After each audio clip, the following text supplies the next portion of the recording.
od moj jagol. Mislim, znači postojam. Колку човек денес навистина има време да мисли на себе и за себе, под услов да е тој исклучиво само тој во епицентарот на настаните при размислувањето. Пред да се донесат голем број различни погрешни заклучоци, ќе анализирам еден стандарден досаден ден, сосема обичен и нормален, без додавање на разни зачини. Се сакаме ли себе си?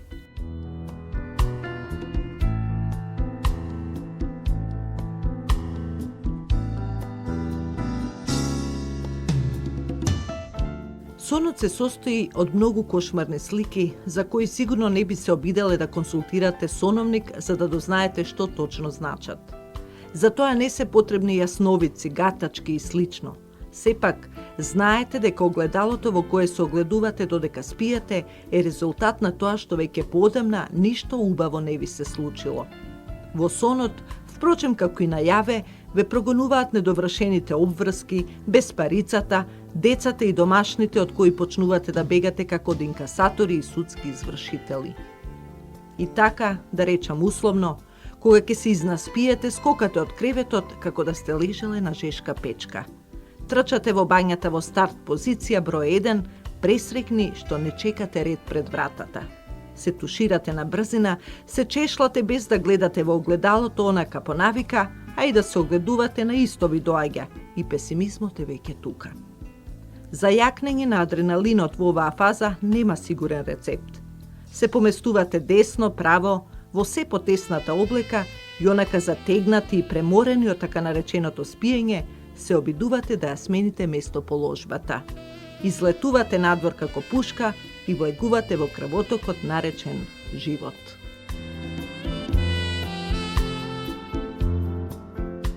Надвор ве чека стариот автомобил, кој утрово од вас се разликува само по тоа што вие сте свежо измиени, а тој не видел вода со денови.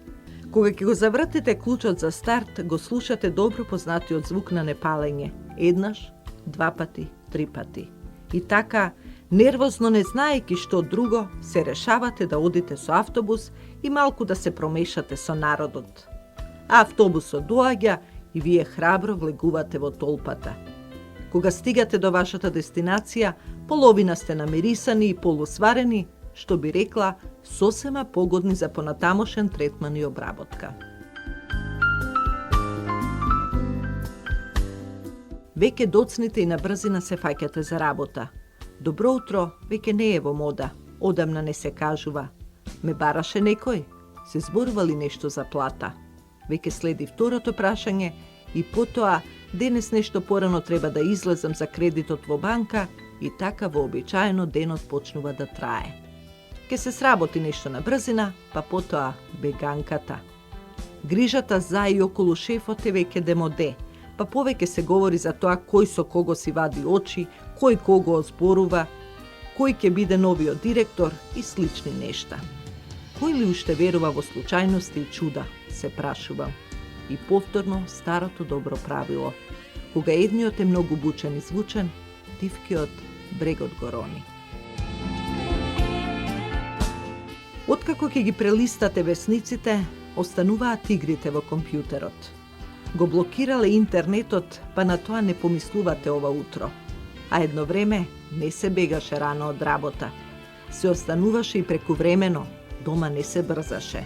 Впрочем и зошто? Кога таму веќе сте била и ништо важно не се менува.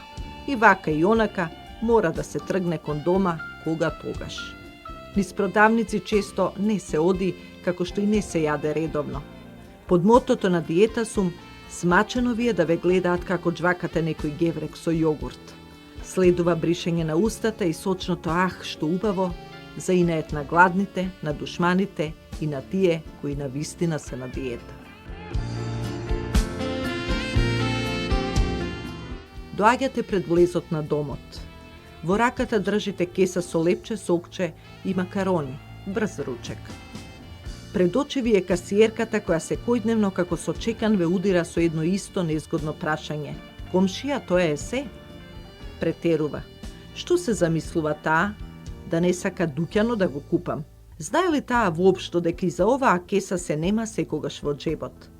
како да ми е жена, и ја давам платата на рака и тогаш решавам. Ако не можам да ја сменам жената, трошок е, знаете, ќе ја сменам продавницата и таа досадна касиерка, па нека дави некој друг. Веднаш ми е подобро на душичката. Тивко влегувам дома. Ја оставам кесата во кујната и одам да се освежам во бањата. Но брзо сум откриен. Преку врата слушам познат глас. Го платили телефонот, ке не исклучат. Господи, си велам, и веднаш ново штрекнување. Учителката ми рече да не доаѓам повеќе во градинка ако не платам. Од утре ке ме носиш на работа, нема кој да ме чува. И ова не е доволно, па на крајот го слушам и третиот милозвучен глас. Ха, пак имаме нов фрижидер, празен е, само залудно троши струја. Ми се плаче од разочарување и бес. Полека, без машки авторитет, седнувам, јадам тоа што преостанало и го пијам своето сокче. Повеќе не сакам да гледам ведри реклами. Колку се во нив срекни оние што пијат, насмеани, како да им се решени сите проблеми. А мене не ми е така во душата.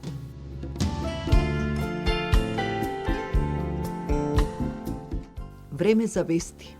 Тишина. Конечно и јас имам право да се информирам за настаните. Се сместувам во истрошената фотелја и почнувам да менувам канали со далечинскиот управувач. Не е дека ништо нема. Тебе програми колку ти душа сака, но вести гледам од 17 па се до 23 часот. Се здрвувам од седење гледајќи исто 100 пати, но на различни начини. Тотално се сполитизирав. Порано барем бев фудбалер, селектор, тренер, а сега полека но сигурно се претвори во активен политички волонтер кој лае на месечина, размислувам во себе. Веќе ни домашниот авторитет не може да се сочува до крај. Имам чувство дека немам потреба никого да убедувам во ништо. Секој си го знае своето и тоа е крај. Но едно е сепак сигурно. Вести треба да се гледаат од неколку причини. После нив, например, ви се одјадува, па така подобро изгледате и воедно го штедите семејниот буџет. По вестите ве заболува глава, а тоа е добра причина да си прилегнете и на крајот, по гледањето на вестите сваќате дека на светот има и понесрекни од вас. Што е со срекните? Ништо. Ни ви онака одамна не ги забележувате, а тие самите не се експонираат премногу. Па што ќе име тоа? И во тој миг светнува.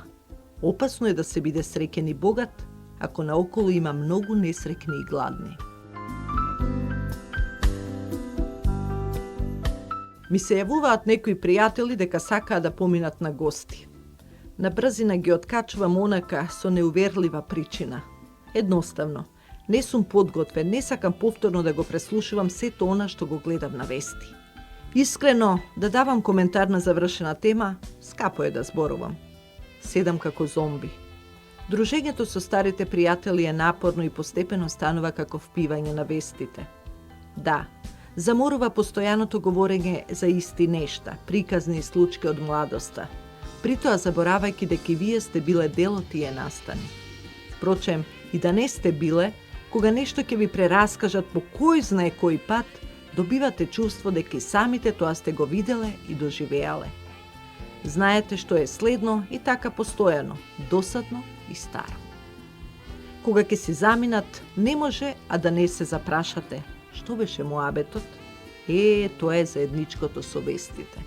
Гледате едно исто на сите канали со и без зачини и на крајот сваќате дека фарсата си останува фарса.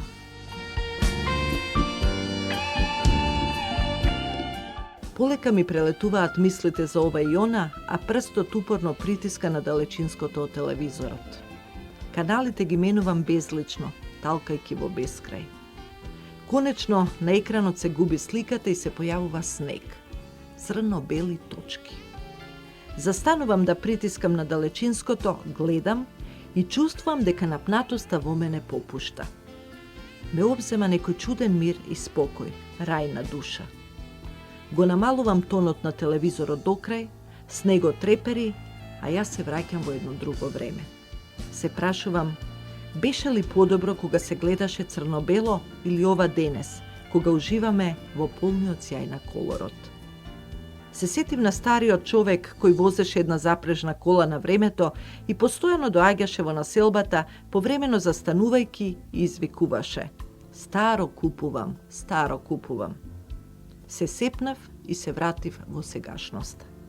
Гледајќи во снегот на телевизорот, ми дојде да извикам: "Старо купувам, за сметка на сето ова што ни се случува, на сметка на оваа наша нова и обоена денешница."